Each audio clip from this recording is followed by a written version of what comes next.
This will be their third meeting here at the White House, says senior U.S. official, adding that it comes at a critical time. Returning from the UN General Assembly in New York next week, U.S. President Joe Biden will host Ukrainian President Volodymyr Zelenskyy at the White House, National Security Advisor Jake Sullivan said on Friday. This will be their third meeting here at the White House in. It certainly comes at a critical time, as Russia desperately seeks help from countries like North Korea for its brutal war in Ukraine, Sullivan told reporters, referring to Russian President Vladimir Putin's Tuesday meeting with North Korean leader Kim Jong-un in the Russian Far East.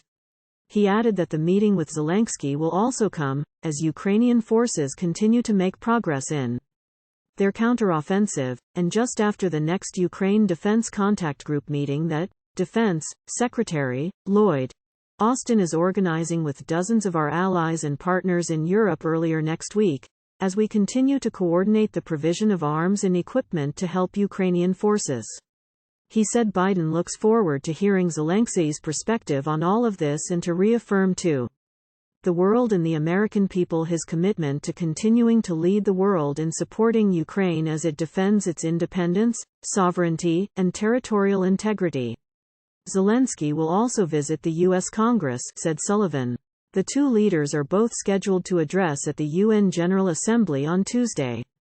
According to CNN, citing a Republican source, Zelenskyy will meet individually with lawmakers and members of the Republican and Democratic leaderships on Capitol Hill next week.